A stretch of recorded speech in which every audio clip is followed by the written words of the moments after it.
Filho do céu, teu amor me faz vencer, teu amor me faz dizer, sou filho do céu. Vamos juntos? Filho do céu, teu amor me faz vencer, teu amor me faz dizer, sou filho do céu. Agora sim no tom, né? Mais uma vez. Filho do céu, teu amor me faz vencer, teu amor me faz dizer, Sou filho do céu. Vamos dar uma salva de palmas para a palavra de Deus mais uma vez, que acabamos de ouvir? E a palavra é a palavra de Deus que nos traz aqui hoje, né? É através da palavra de Deus que nós viemos aqui no santuário, na casa da mãe Maria, para escutar mais uma vez um pouquinho sobre a pessoa de Jesus Cristo. Então, quantas coisas bonitas que a gente aprende ouvindo através das leituras. Para a gente refletir um pouquinho a primeira leitura que nós acabamos de ouvir hoje, eu gostaria de 6 voluntários. Gostaria de 6 voluntários aqui, agora. Alguém pode vir aqui? Pode ser homem, pode ser mulher, pode ser criança. Vem aqui 6 voluntários, rapidinho. 6 pessoas bonitas, lindas. Vem aqui 6 pessoas bonitas, rapidinho. Rapidinho, gente, sem medo. Vem. 6 pessoas aqui. Vem as coroinhas também. O pessoal está com medo.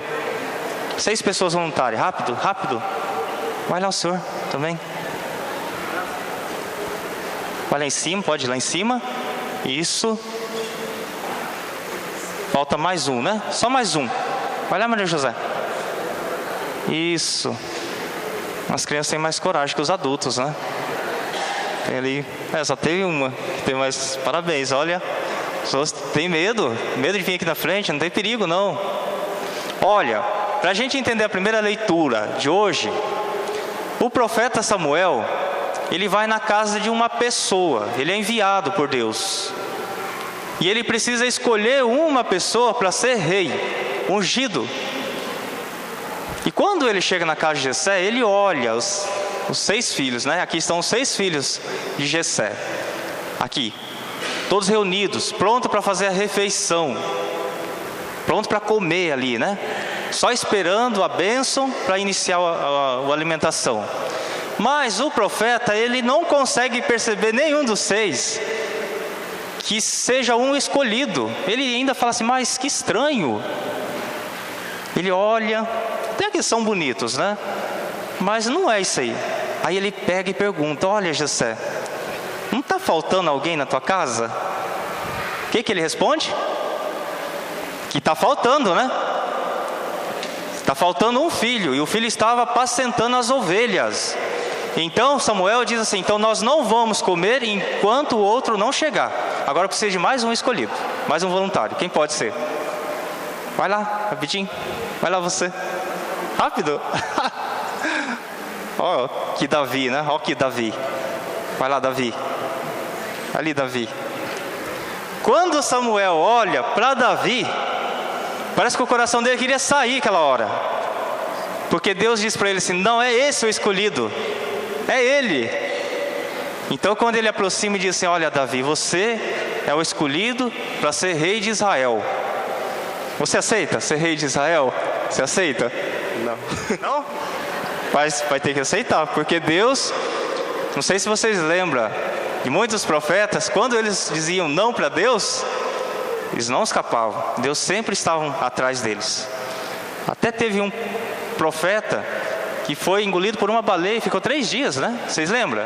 Qual profeta que é? O profeta Jonas, que queria correr de Deus. Talvez Davi também queria, né? Mas não teve como recusar, porque foi escolhido. Então a gente dispensa os 6, pode descer. E fica o Davi ali, fica ali Davi. Gente, olha, Deus, Ele não escolhe a pessoa pelas aparências que ela tem, ou que ela é. Deus, Ele olha o coração das pessoas. Então Davi era uma pessoa talvez de todos os filhos que Jessé tinha, era o mais franzinho que tinha, que é bem grandão, mas era o mais pequeno. Talvez era o que tinha menos força. Talvez era o que não tinha nem inteligência. Mas era uma pessoa bondosa, era uma pessoa que tinha um grande coração, era uma pessoa que conseguia ver na presença dos outros a presença de Deus. E essas pessoas que Deus escolhe para evangelizar. Olha, eu vou dizer para vocês, quando eu entrei no seminário, eu até fiquei com medo, porque tinha gente, quando eu entrei, meu Deus do céu, eu tinha vergonha, né? Eu escondia atrás das coisas para não falar com as pessoas, de tanta vergonha que tinha.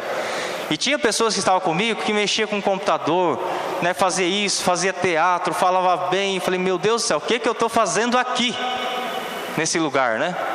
Não é aqui. E todas aquelas pessoas saíram.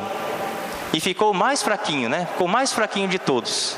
Aquele que tinha vergonha de falar, né? Aquele que corria das pessoas, com coragem ali, tentando, lutando, se esforçando. Chegamos lá ao fim, né? E ainda tem, né? Vergonha, tem muita coisa para aprender.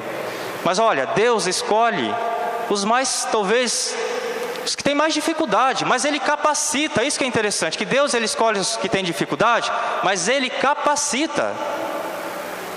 A gente olha para a vida dos apóstolos, a gente vê assim, coitadinhos, né? Como eles tinham problemas. Um era ladrão, outro era cobrador de imposto, outro queria tomar o lugar direito e esquerdo de Jesus Cristo, outro duvidou de Jesus quando ele tinha ressuscitado. A gente vê que os apóstolos, quantas dificuldades eles tinham de entender o mistério de Deus. E nós, talvez temos ainda hoje, né? Quantas dificuldades ainda nós temos para entender. E às vezes a gente duvida de Deus em alguns momentos. Principalmente quando a gente está com dificuldade. Puxa vida, o que está acontecendo, meu Deus? Você esqueceu agora de mim? Por que teve que acontecer isso na minha família? Por que aconteceu aquilo? Justo na minha família. E às vezes a gente começa a questionar Deus, né? A gente começa a questionar Deus. Obrigado, Davi. Deus te abençoe. Boa missão, tá? Como evangelizador da pátria aí. Então, olha. Então essa foi a missão de Davi. Ser grande rei na terra de Israel. E foi um grande rei. Foi uma pessoa que soube amar as pessoas. Teve dificuldade no final da sua vida, né? Mas no início ele foi uma boa pessoa. No evangelho que nós ouvimos, a gente vê um cego de nascença sendo curado. Gente, eu fico pensando assim, eu acho que aquele cego, às vezes não era nem cego fisicamente. Talvez aquele cego seja, talvez uma pessoa que tinha dificuldade em enxergar os outros. Como tem muita gente que não consegue ver, talvez um palmo na frente do nariz, que o outro precisa de ajuda. Às vezes tem uma pessoa que está morrendo na frente, ela não consegue nem perceber, puxa vida, mas ela está bem, a pessoa está morrendo na tua frente, está chorando, está precisando de ajuda. Então, aquele cego de nascença, a gente pode dizer assim, que são as pessoas hoje, que não conseguem ver no outro a presença de Deus. O cego que explora. Nossa, quanta gente vem na igreja, né, que tem funcionários, que comunga, que confessa, mas chega lá no teu trabalho, na tua empresa, maltrata os funcionários, explora, não paga o salário justo, aquele trabalho que ele faz. Tem muita gente que faz isso. Às vezes a gente olha para ela, não é julgar isso, né? Isso é questão de justiça. O Padre Valdinei não está julgando ninguém, ele está falando a questão de justiça. E a palavra de Deus, que hoje também a gente pode entender um pouquinho, a nossa cegueira, da gente perceber que o outro também precisa de nós. E às vezes precisa de trabalho, às vezes precisa da nossa ajuda financeira, às vezes precisa da nossa ajuda, da palavra, da nossa palavra. Às vezes precisa, sei lá, de um apoio. Quantas coisas a gente pode ajudar o nosso irmão que precisa? Então Jesus, quando ele vai curar aquele cego, ele diz assim. Não é que quando ele chegou lá, ele já foi curando, já foi realizando um milagre. Não. Jesus nunca fez um milagre, uma cura, sem a pessoa antes querer.